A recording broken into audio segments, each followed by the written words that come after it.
नमस्ते फ्रेंड्स। हमारे daily life में बहुत छोटी छोटी सी चीज़ें ऐसी होती है जो किचन में, घर में बहुत काम आती हैं और हम अपने ज़िंदगी में उसको यूज़ करते रहते हैं। जैसे कि ये पहला टिप्स है, जो टी बैग होते हैं ना, जो हम ग्रीन टी पीते हैं, तो वो उसको जब आप पानी में डालते हैं तो फिसलता रहता है। तो उसको क्या करें, कप के होल्डर में फंसा दें। वो नहीं गिरेगा, जब तक आप चाय पीते रहेंगे वो ऐसे ही टिका रहेगा। लेकिन हाँ, एक दूसरा टिप भी है, इस टी बैग को फेंके नहीं, क्योंकि मैं अभी बताने जा रही हूँ आपको एक बहुत ही बढ़िया सा टिप्स।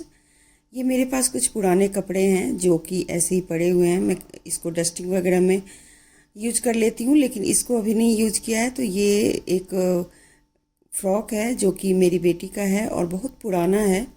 तो ये ऐसे ही पड़ा हुआ है, शायद मैं इसको ऐसे ही यूज कर लेती, लेकिन इसको बढ़िया से यूज करने का तरीका मैं बता रही हूँ। इसको ना काट लें, जहाँ से भी सीधा लगे वहाँ से काट लें। जैसे होल्ड शोल्डर होता है उसको काट दें, नीचे फ्रॉक की चीज़ें होती है वो काट दें, फ्रिल जो होती है वो। और देखिए ये कितना बढ़िया निकल गया। इसको आप छोटे बच्चों के लिए फ़्रॉक भी बना सकते हैं, लेकिन ये क्योंकि मेरी बेटी बड़ी हो चुकी है तो ये किसी यूज़ का नहीं है। तो इसको मैं क्या करूँगी ना, ऊपर का जो पार्ट है उसको भी काट दूँगी, क्योंकि वो थोड़ा आड़ा तिरछा है ना। और ये इस ड्रेस की ही बात नहीं है, आप कोई भी चीज़ ले लें, पुराना चादर हो, पुराने आपके सूट के कपड़े हो जो काफ़ी पुराना हो, जिसको आप यूज़ नहीं कर रहे हैं, उनको कुछ सीधा सीधा काट लें। और काटने के बाद बिल्कुल बढ़िया से काटें, क्योंकि इसको बढ़िया से काटेंगे ना तभी वो ज़्यादा अच्छे से आपके लाइफ में काम आएगा। और ये इतना बढ़िया टिप्स है कि इसको देखने के बाद आप इसके बाद ना कुछ और यूज ही नहीं करेंगे। तो इसकी सीधी सिलाई वगैरह जो है ना, उन सबको काट दिया मैंने और काफ़ी छोटे छोटे से टुकड़े मैंने बना लिए। और इन सबको अलग अलग तह लगा करके वो हमें रखना है। और रखने के लिए आप कोई भी छोटा सा जार या कोई भी ऐसी चीज़ यूज़ कर सकते हैं, या खाली बोतल वोतल होती है, या थैलियों के भी बहुत सारी चीज़ें होती हैं, उन सब में रख लें। चलिए, इसका यूज दोनों ही चीज़ों का मैं बता रही हूँ। कि लकड़ी के जो होते हैं ना फर्नीचर, उसमें कुछ सफ़ेद सफ़ेद दाग लग जाते हैं। तो ये जो टी बैग होता है ना, इसको आप चाय पीने के बाद फेंके नहीं, इसको कुछ इस तरीके से लकड़ी के ऊपर चला दें। मतलब उसको अच्छे से उसको जैसे पोछा लगाते हैं ना, कुछ इस तरीके से घुमा घुमा के उसको उस पर चला दें। और चलाने के बाद आप देखेंगे कि वो इतना बढ़िया चमक जाएगा, बल्कि इतना ऐसा लगेगा कि हमने पॉलिश करवाया है। तो कुछ इस तरीके से इस टी बैग को आप यूज़ कर सकते हैं। तो ये ग्रीन टी के जो पाउच होते हैं ना, बड़े काम के होते हैं। इसको आप अपने आइज़ के ऊपर भी रख लेंगे तो डार्क सर्कल वगैरह भी कम हो जाते हैं। और देखिए, वो जो कपड़ा हमने लिया था ना, उससे मैं इसको पोंछ रही हूँ। और इसे धोने की भी ज़रूरत नहीं है, इसे ऐसे ही यूज़ करके थ्रो कर दीजिए, डस्टबिन में फेंक दीजिए, क्योंकि ये बहुत छोटा सा होता है। और यूज़ किया और फेंक दिया, इससे कपड़े का यूज भी हो गया, हमारा काम भी आसान हो गया। और बस लाइक कर दीजिए अगर आपको अच्छा लगा तो। चलिए अगले टिप्स की तरफ चलते हैं। तो दोनों चीज़ें यूज हो गई ना मेरी। यहाँ पर मेरे पास कुछ ऐसी चीज़ें हैं जिसमें वायर बहुत लंबी लंबी होती हैं, और उसको फोल्ड करके रखना एक बहुत बड़ा काम होता है, क्योंकि आप जितनी बार फोल्ड करेंगे ना, वो उतनी बार ही खुल के फिर नीचे आ जाता है। और इस काम को करने के पीछे काफ़ी टाइम हमारा ख़राब हो जाता है। तो क्यों ना आज हम एक ऐसा टिप्स अपनाएं जिससे कि आपका काम भी आसान हो जाए, साथ में मतलब कुछ पुराने कपड़े का भी यूज हो जाए। तो चलिए, यहाँ पर मेरे पास है मौजा, और ये मौजा बहुत पुराना है, यूज नहीं कर रही हूँ मैं इसको। तो इस मौजे का क्या होता है ना, कि अगर आपका एरी फट गया है तो उसको आप काट के हटा दें। आगे की जो उंगली की साइड की होती है उसको भी काट के हटा दें। बाकी पार्ट को थोड़े चौड़े चौड़े हिस्से में काट लें। उससे क्या होगा ना कि एक रबर बैंड की तरह काम करेगा।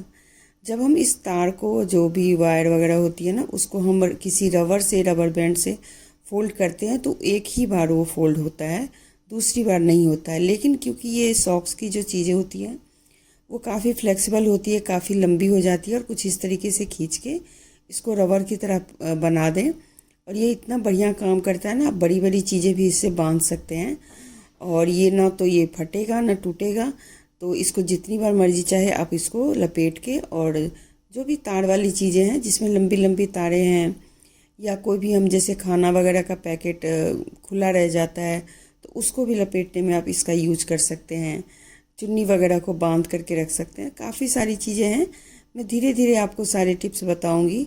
तो आज के लिए मैं इतना ही टिप्स आपको बता रही हूँ, क्योंकि आप लोगों को अच्छा लगेगा तभी मैं आगे टिप्स की वीडियोस बनाती रहूँगी।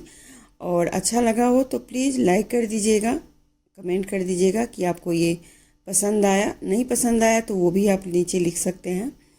और कोशिश करूँगी कि मैं टिप्स की वीडियो आप लोगों के लिए लाती रहूँ, शेयर करती रहूँ। और रेसिपी अगर चाहिए तो वो भी आप बता दीजिएगा, मैं ज़रूर शेयर करना चाहूँगी।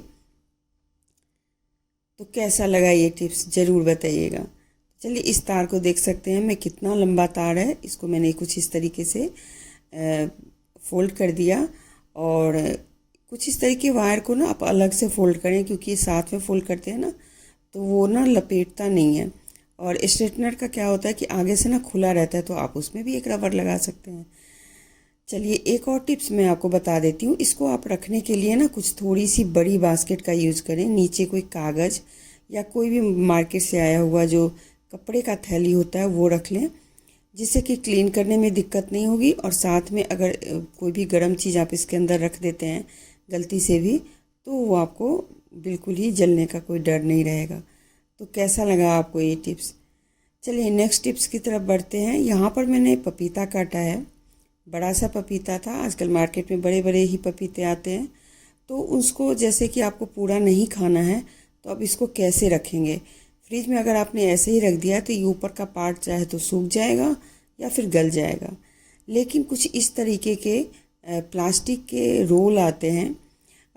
ये सिलिकॉन पेपर जैसा होता है, और ये बहुत आसानी से मिल जाएगा। आप बोलेंगे कवर करने के लिए, और ये चिपक जाता है एकदम से। मतलब इसको ना आपको चिपकाने की भी ज़रूरत नहीं पड़ती है। जैसे फॉइल पेपर होता है ना, तो फॉइल पेपर को फिर भी चिपकाना पड़ता है, पर इस प्लास्टिक की जो सीट होती है ना उसको बिल्कुल नहीं चिपकाना पड़ता। और ये बिल्कुल ही चीज़ों के साथ चिपक जाता है। और कुछ इस तरीके से चिपका के इसके साथ ही आप चाहे तो सेब या संतरा या कुछ भी काटते हो उसको भी चिपका सकते हैं।